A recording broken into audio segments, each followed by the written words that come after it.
You're not even on the radar, Laura. You should have known that by now. Those words weren't whispered.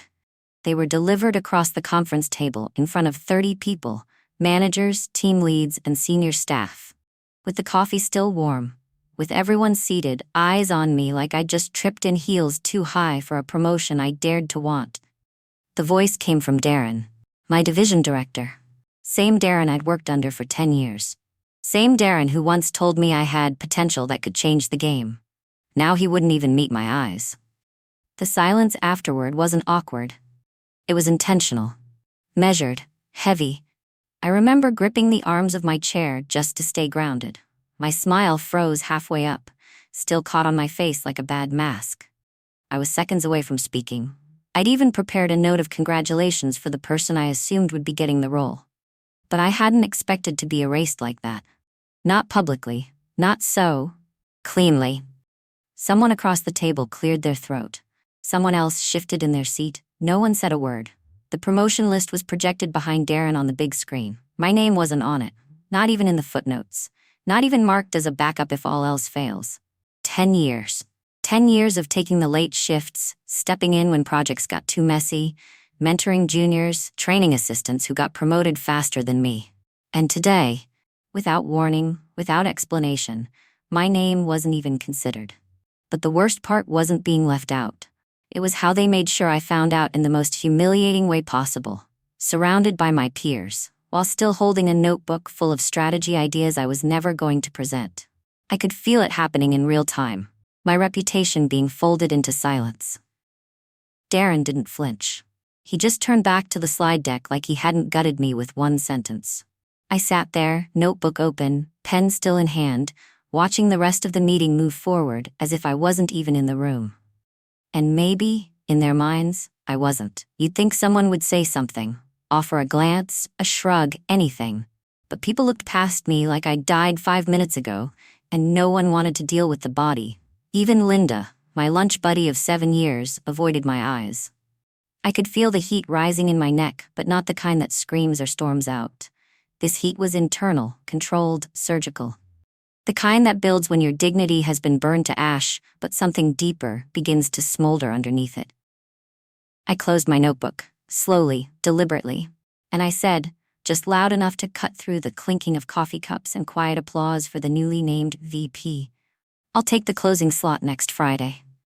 Darren turned to me, confused. Sorry, for what? The final presentation slot. I replied calmly. I'm adding one. He blinked. There's nothing left to present. I smiled, but not kindly. There will be. Nobody stopped me as I stood up. Nobody asked questions.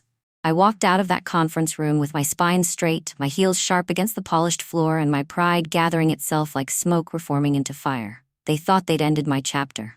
What they didn't know is that I'd already written the next page. I didn't start out wanting to climb a ladder. Honestly, I just wanted to build something that mattered. 10 years ago, our department was 2 steps above chaos. Cubicles with flickering monitors, managers who left by 3 p.m., and processes that ran on sticky notes and crossed fingers. I was fresh out of a messy exit from another job, burned out but hungry to matter again. And somehow, that hunger fit here. I wasn't flashy, I wasn't loud, but I got things done. In those early days, I stayed late because no one else did. I rewrote broken SOPs no one asked me to touch. I volunteered to mentor the interns no one remembered to onboard. My reward wasn't praise. It was being the dependable one, which is corporate for. We'll pile it on you and never say thank you. Still, I kept showing up. I made people look good, including Darren. Back then, Darren was just a mid-level project manager with charm and a calendar full of golf appointments. But he knew how to smile the right way, how to shake hands in the hallway just long enough to be remembered. He was the kind of man who remembered birthdays when the boss was in the room. He saw what I could do early, and he used it. When we were paired on a failing product launch, I turned that mess around in 6 weeks. Data consolidation, market testing, relaunch strategy, all mine. But when the project was declared a success in the quarterly town hall, Darren was the one on stage, pointer in hand, smiling like he'd just rescued a sinking ship. He didn't even look my way when they clapped. At the time, I told myself it didn't matter. The work mattered. The progress mattered. I wasn't in it for glory. But you can only tell yourself that so many times before your gut starts asking questions. Over time, Darren climbed. Not because he worked harder, but because he made himself useful to the right people at the right time. A fixer, a name dropper. He had a knack for being in the photo at the moment credit was handed out, and somehow always a few paces away when responsibility was up for grabs. Meanwhile, I kept working. Quietly. Reliably. I became the one they called when something was on fire, and the usual team had already run. I didn't complain. Not even when I was left out of project kickoffs I'd designed. Not even when Darren started introducing my work as something we collaborated on. But collaboration implies conversation. Darren never asked. He took. The first real fracture came during the merger. Our company was swallowed by a larger firm, and everyone went on high alert. People started polishing their resumes in the bathroom. Meetings got colder. Trust shrank. I worked night after night preparing data for the integration team. Real complicated stuff. Budget forecasts. Market overlaps. Department redundancies. Darren stopped asking for updates halfway through.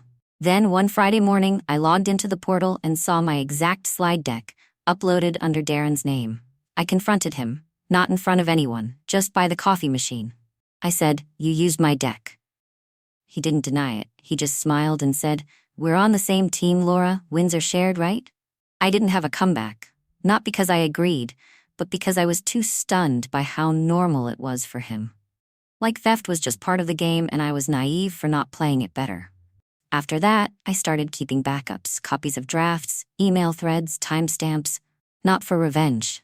Just in case. And still I stayed. Even when I was asked to take notes at leadership meetings instead of contributing. Even when my promotion review got pushed to next quarter 3 quarters in a row. Even when a junior analyst I'd trained was promoted above me, and I had to pretend it didn't gut me. The breaking point, though, wasn't loud. It wasn't dramatic. It was a Wednesday. I was passing the conference room, just going to refill my tea, and heard Darren's voice. "Laura's not really executive material. She's great in the weeds, but she doesn't see big picture. Honestly, she's too quiet for leadership." No one disagreed. Not one person in that room, not even Linda, said a word. I remember standing there, cup in hand, waiting for someone to push back. Waiting for someone to say, "She's the reason your numbers look good." Or, "She built the entire restructuring strategy." But the silence said everything. That's when it changed. Not the company, me. I stopped trying to be seen, and I started watching. I started paying attention to where credit flowed and where it stuck. I tracked project names, timelines, file versions. I started preparing something. I didn't know what yet. But I knew I wasn't going to let them rewrite my decade into a footnote. So when I saw that promotion list, with names like Tyler, 1 year in, and Amanda, 2 lateral transfers in 18 months, and mine nowhere in sight, I didn't cry. I just remembered. Everything. Every stolen line, every ignored suggestion, every hollow smile across a boardroom table. And I made a decision. Not to beg. Not to fight for a title already denied. But to take the last 10 years and make them undeniable. Because when you give a woman like me a closing slot on a stage she was never invited to, you better believe she's going to light it on fire. The Monday after the meeting, I showed up before sunrise. Not because I had something to prove, because my body didn't know what else to do. I sat in my office, door closed, blinds halfway down, and stared at the glowing edge of my screen like it owed me something. A reason. A warning. Anything. But screens don't speak. And neither did anyone else. People walked by my door like they were passing a gravestone. Deliberate, quiet, respectful in the worst way. I could feel them avoiding my eyes. Even the junior analyst who used to ask for help on pivot tables stopped lingering in my doorway. That week passed like molasses. Every meeting felt like a theater production where I played a background character who used to have lines. I wasn't asked to contribute. I wasn't assigned anything new.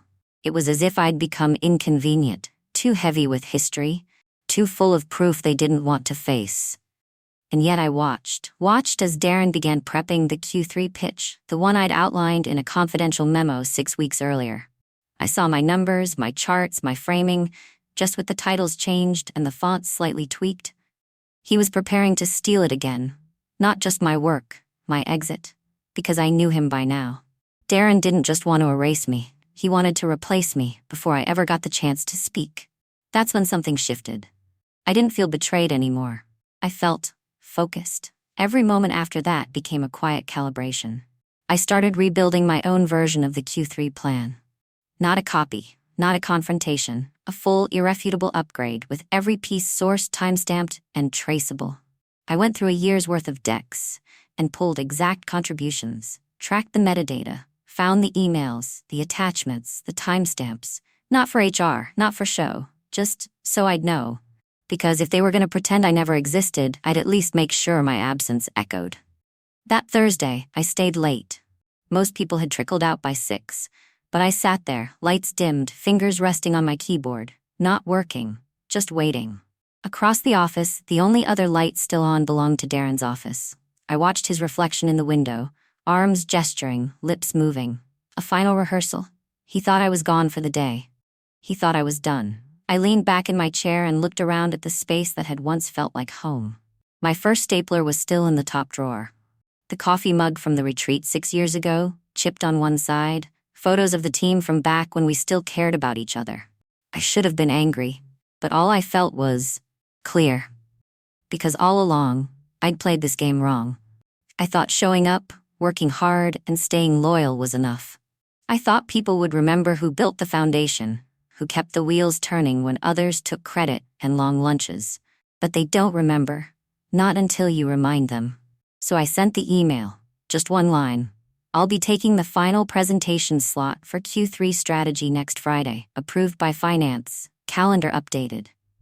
No one responded right away, but I knew they read it. You can always feel the air shift when a quiet person makes a move.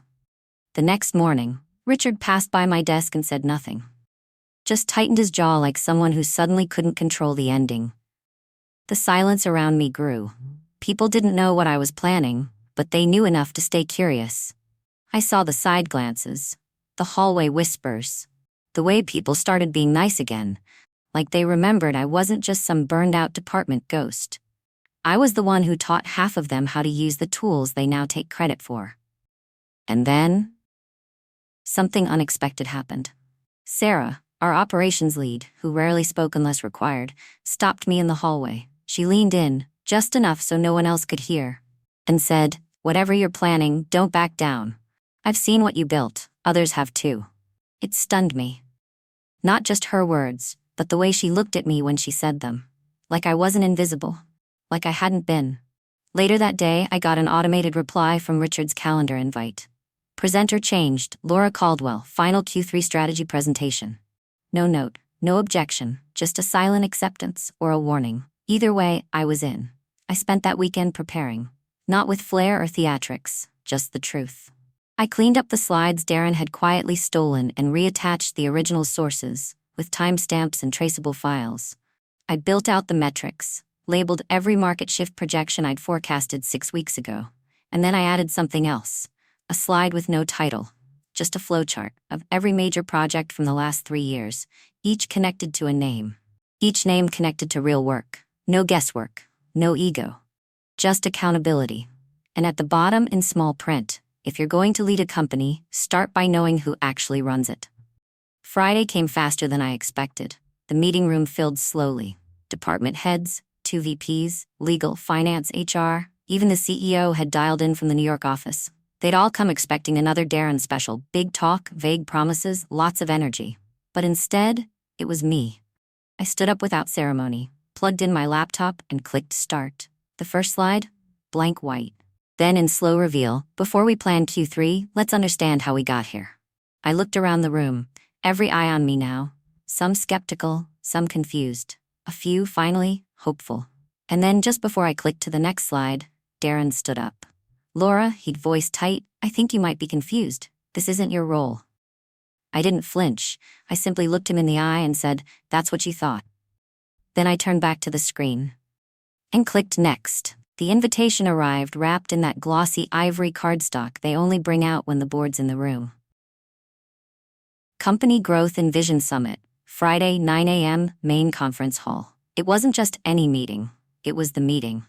The one where leadership reviewed performance, recognized key contributors, and unveiled next quarter plans. They called it collaborative. In truth, it was more like theater, with every chair filled, every word scripted, and every spotlight already assigned. Still, I RSVP'd yes. That morning, I arrived early. Not out of nerves, I just wanted to see the stage before the lights dimmed. Rows of chairs gleamed beneath soft uplighting. A navy blue curtain framed the giant display screen, already glowing with the agenda.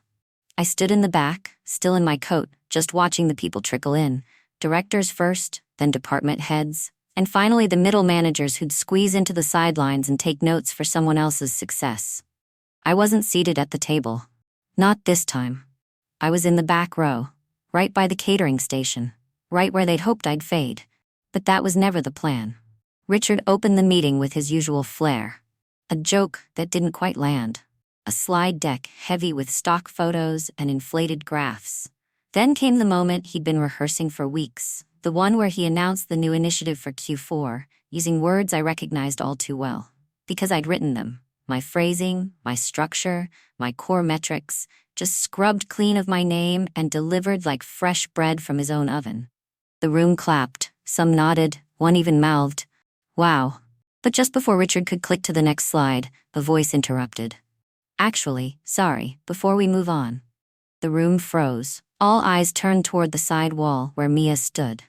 Now, Mia was no one's first guess for a disruptor. She was barely 30, sweet as iced tea, and worked quietly in marketing analytics. She'd never raised her voice in a meeting, but today, she held a flash drive. "I think there's been a small mix-up," she said, her voice steady but firm. This deck, especially the section on customer behavior modeling, wasn't designed by Richard. She paused, then glanced toward the back of the room. It was Claire. The silence that followed wasn't awkward. It was seismic. Someone coughed. A paper rustled. One of the senior VPs leaned forward, blinking like he wasn't sure he'd heard correctly. I think there's been a misunderstanding," Richard stammered, forcing a laugh. "This is a team project. We've all been contributing." "I know," Mia cut in. "Which is why I saved the original metadata logs. You sent it to me 2 weeks ago for formatting, but Claire's version was already finished in April." She handed the flash drive to the AV tech without waiting for permission. Within seconds, a new presentation loaded onto the screen. Same graphs, same insights. But this time, every slide had my name at the footer, my timestamps, my headers, my voice. The room held its breath, and that's when I stood up. I didn't rush. I took my time walking to the front, slow, deliberate steps on that corporate-grade carpet, with the kind of silence that made every heel click land like punctuation. No one said a word. Even Richard had gone still, his hands frozen mid-gesture like he was trying to summon a new reality out of thin air. But I wasn't here to argue. Not anymore. I was here to end it. When I reached the podium, I didn't clear my throat. I didn't look at the screen. I looked straight at the faces in front of me. The same faces that once applauded my late nights, my steady hand, my numbers that saved quarters when marketing missed targets and logistics fell short. And I said softly, "Some of you already know the truth." I watched one manager shift in his seat, another averted her gaze. But for those who don't, I wrote that report. I built the model. I designed every piece of that customer insight dashboard. And I wasn't on the promotion list. Not even at the bottom. A hush deeper than silence followed. The kind that vibrates just beneath your ribs. The kind that makes people forget to blink. I never asked for credit. I just asked to be considered, but I was told, behind closed doors, that I lacked leadership presence. Someone in the second row flinched. So here I am. Leading, not with a title, not with a department under me, but with the truth, with the work, and with enough documentation to show that what you've just seen wasn't an oversight, it was a theft. I turned slightly, nodding to the AV technician, who clicked to the final slide of my version. A calendar view, color-coded, tracked edits, original drafts, forwarded timestamps, every touchpoint marked. My voice dropped. And before anyone asks, yes, HR already has a copy. Gasps weren't audible, but the silence cracked. Richard started to rise, but someone to his right, Todd, the finance director, put a hand on his arm. Not in support, in warning. "No one's saying Claire didn't do the work," Richard blurted, red creeping up his neck. "But it's a team effort. It's always been team-driven, and sometimes things just just get murky in collaborative environments. Except it wasn't murky, Nia said again from the side. You just took her name off. A few people turned toward her now, not just in shock, but in a quiet, blooming respect. And as they did, another voice piped up. I remember when Claire first showed me that prototype, said Linda, one of the senior regional leads. It was February. She walked me through it line by line. Now there were murmurs, and not about me, about him, about how long this had been happening, about what else he might have claimed as collaborative. Richard looked around, waiting for someone, anyone, to speak up for him. No one did. And that's when I knew I'd already won. Not because I shouted the loudest, not because I tore anything down, but because I built something no one else could deny and stood beside it when it mattered most. I stepped back from the mic, and just as the meeting coordinator moved to shuffle the agenda forward, the CEO, who'd been sitting silent in the back all along, stood up. Claire, he said, do you have time to walk us through your vision? In your own words? I didn't smile, I didn't gloat, I just nodded and took back the clicker. They didn't speak at first. After the twist, after I closed my laptop and stepped back, there was a pause in that glass-walled conference room so complete I could hear someone's wristwatch ticking. No one reached for their water. No one met anyone's eyes. Even the VP of marketing, who'd been chuckling along with Brian just 15 minutes ago, now sat frozen, staring down at his half-finished notes like they were written in another language. I stayed standing. Not out of defiance, but because I didn't know where else to go. I wasn't triumphant. Not yet. I was still shaking. And not from fear, from restraint, because the truth was I hadn't planned to expose Brian like that. Not at first. I didn't want drama. I wanted dignity. But he didn't leave room for that. Not when he took credit for my work. Not when he told me to stay in my lane. And not when he erased me from the promotion list, then told the board I'd plateaued. So no, what happened next wasn't revenge. It was consequence. Only 10 minutes after the meeting adjourned, I got the ping. A Teams message from Dana in HR. Can you swing by 7C in 15? Executive review wants to debrief. 15 minutes later, I was in a different room. This one smaller, quieter. Frosted glass. Carpet that muffled every footstep. Dana was there. So was Raymond, our general counsel.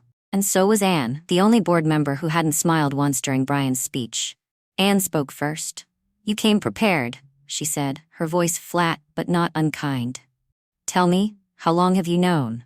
I didn't flinch. Since October, I said quietly. But I wasn't sure how far it would go, until now.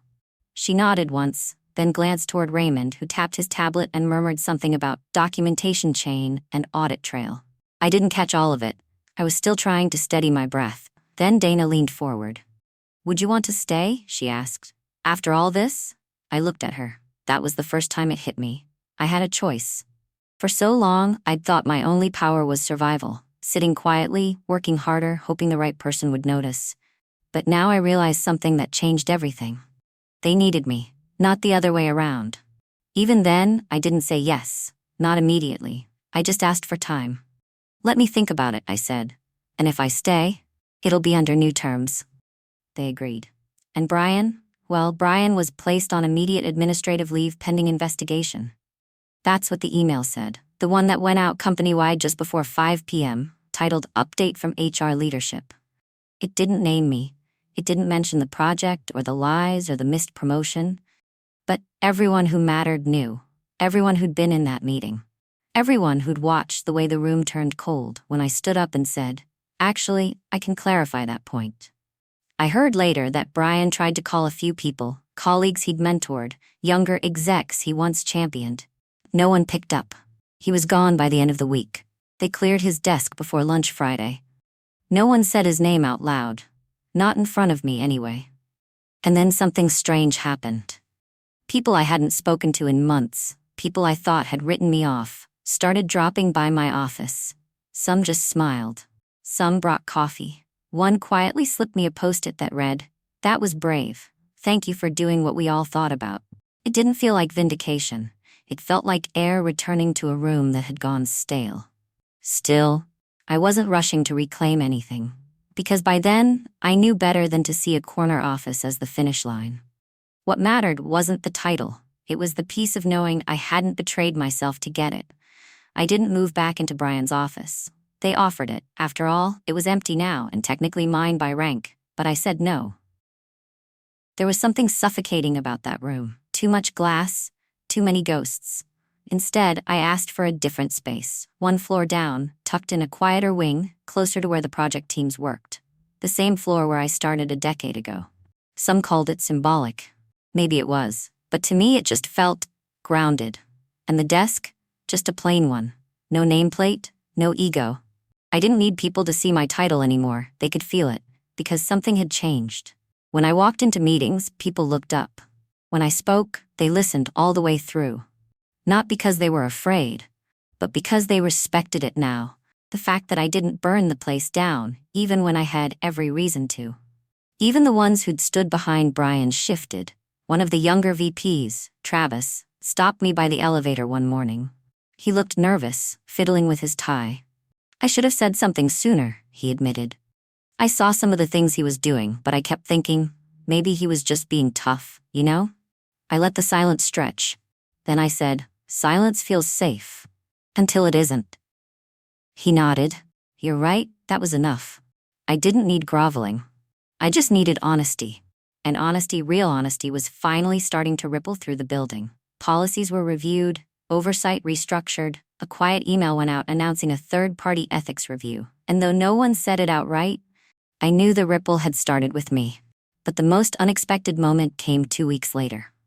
I got a text. It was from Sheila, someone I hadn't spoken to since the first year I joined. She'd transferred to another branch ages ago, someone I figured barely remembered me. But the message read, I heard what happened. You handled it with grace. I'm proud of you. Just 12 words. But I reread them 10 times. Not because I needed the praise, but because it reminded me of something I hadn't realized until that moment. The story wasn't just mine anymore. It belonged to the quiet ones, too.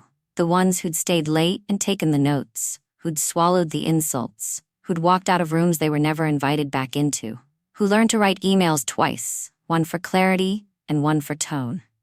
It belonged to everyone who knew what it was like to be essential and invisible.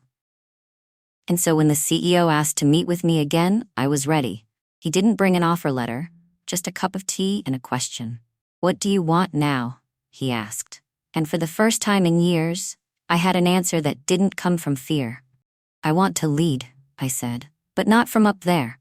I want to build something different, not just for me, but for the people who've been told they're lucky just to be in the room. He nodded. Then let's make that happen. And we did. Quietly. No press releases. No new plaques. Just a shift in how things ran. In who got invited to speak. In who got heard.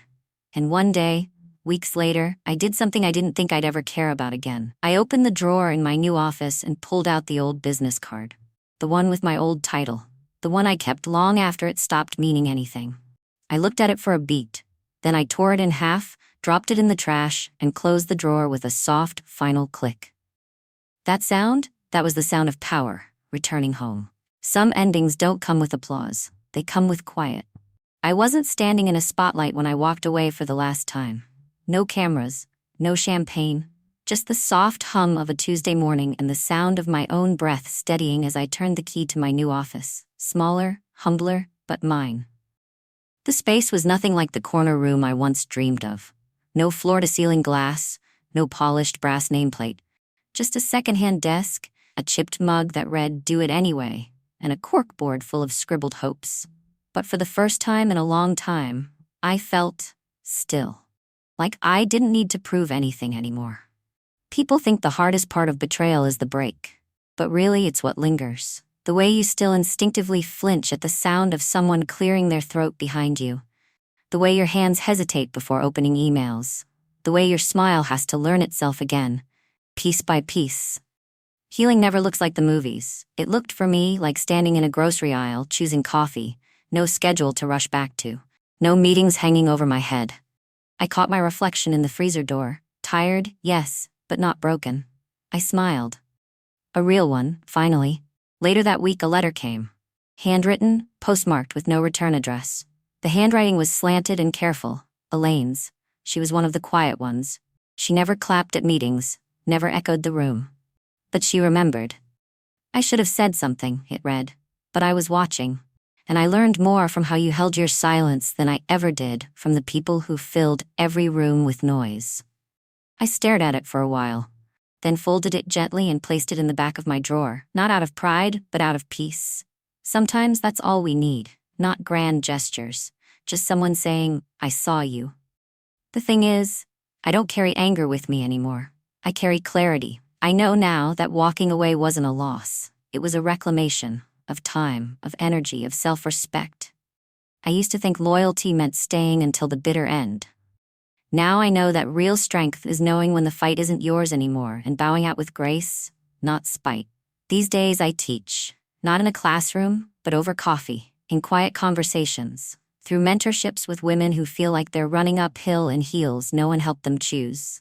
I listen, I nod, I tell them what no one told me. You are not too much. You are just in a place that asked you to be less. And sometimes the most powerful thing you can do is start over on your own terms. One morning, I was sitting on a park bench, just me, my lukewarm thermos, and the rustle of leaves that hadn't yet decided whether to stay green or turn gold. A little girl ran past chasing her runaway scarf. Her mom followed after, breathless and laughing. She glanced at me for half a second and smiled. The kind of smile people give when they don't know your story, but sense that you've lived through something and come out softer, not harder. Then, the strangest thing happened. The girl circled back, looked up at me with her wide, wondering eyes, and said, Are you a teacher? I blinked. Why do you ask? Because you look like you help people understand things. My throat caught. I didn't say yes. I didn't say no. I just smiled and said, I try. And in that moment, I realized I never needed a title to lead. I didn't need a seat at their table to be worth something. I had built my own. And around it, people were finally coming, not to offer me a promotion, but to ask for perspective. Sometimes the prize isn't power, it's peace. Sometimes the win isn't proving them wrong. It's knowing you were never wrong about yourself. If you've ever been told to sit down when your gut said stand up, if your name was ever forgotten, overlooked, or edited out, this story was for you. You don't need to scream to be strong. You don't need to stay to be loyal. And you definitely don't need their permission to rise. You are not what they called you. You are what you chose to become next. And if you're still standing, still listening, still hoping, that matters more than you know. So if this story stirred something in you, I'd love to hear yours in the comments. Maybe someone else needs your courage tonight. And if there's someone in your life quietly trying to keep it together, share this with them. Let them know they're not alone. Stick around by subscribing. We tell stories for those who've been underestimated for too long, and sometimes, just sometimes, the quiet ones are the ones who change everything.